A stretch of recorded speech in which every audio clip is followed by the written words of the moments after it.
Mr. President. Welcome to Canada. Thank you very much. It's a great honor. Happy birthday. A few days short. A little bit. A few days short, but didn't have a chance to see you on the day. Happy birthday to the U.S. military as well, 250th, and this is the 50th birthday, if you will, of the G7. This marks the 50th birthday of the G7, and the G7 is nothing without U.S. leadership, and your personal leadership of the United States, many issues, geopolitics, economic, technology, and working hand in hand with the United States, Canada and the United States, and the other G7 partners with your leadership. Very much looking forward to the meeting and grateful to have you. Thank you very much, Mark. I appreciate it, and we've developed a very good relationship, and we're going to be talking about trade and many other things.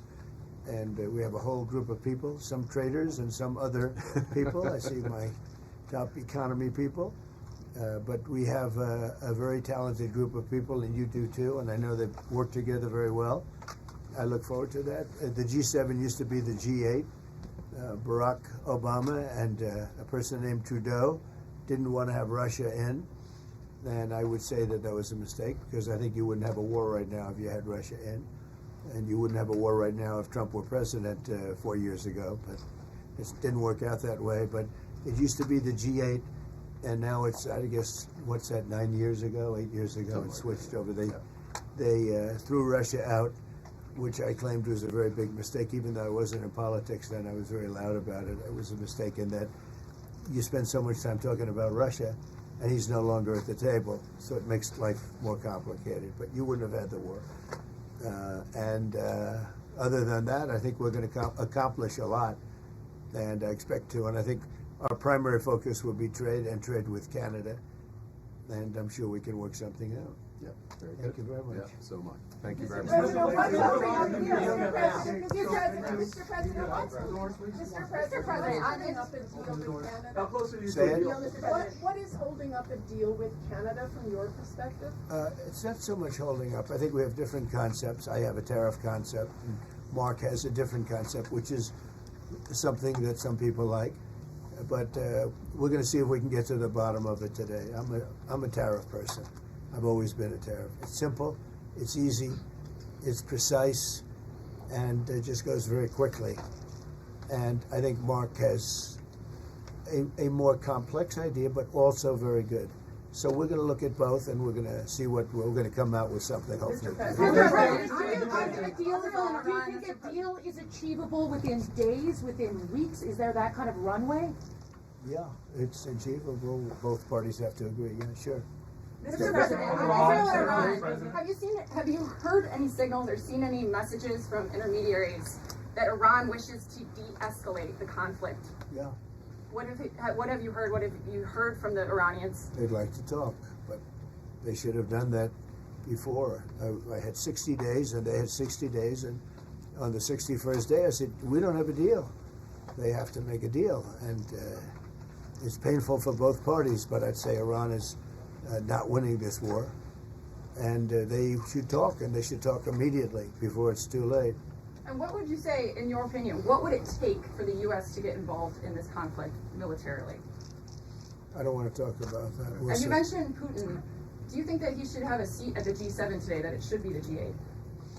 I'm not saying he should at this point, because too much water's gone over the dam, maybe.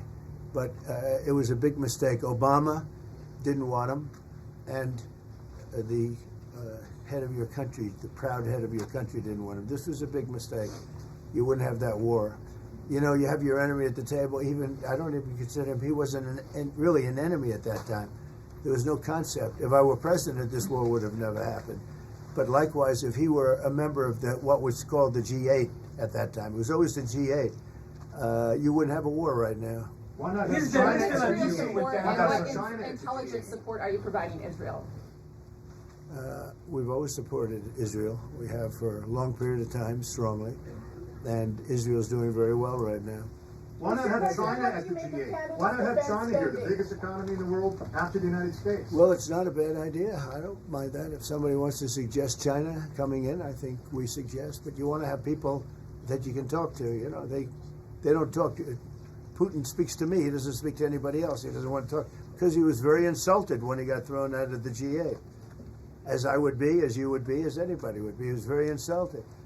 And I mean, he was thrown out by Trudeau, who convinced one or two people, along with Obama. He was thrown out, and he's not a happy person about it. I can tell you that. He basically doesn't even speak to the people that throw him out, and I agree with him. Go ahead. On immigration, why are you ordering ICE to target Democratic inner cities? What's behind that? I don't know what you're saying. You did a post last night where you said you want ICE to really target Democratic. Yeah, I want them to focus on the cities, because the cities are where you really have what's called sanctuary cities, and that's where the people are. I look at New York, I look at Chicago. I mean, you got a really bad governor in Chicago and a bad mayor, but the governor's probably the worst in the country, Pritzker. But I look at how that city has been overrun by criminals, and New York and LA, look at LA. LA, those people weren't from LA, they weren't from California, most of those people, many of those people. And that's a focus. Biden allowed 21 million people to come into our country. Of that, vast numbers of those people were murderers, killers, people from gangs, people from jails. They emptied their jails out into the U.S. Most of those people are in the cities, all blue cities, all Democrat-run cities, and they think they're going to use them to vote. It's not going to happen.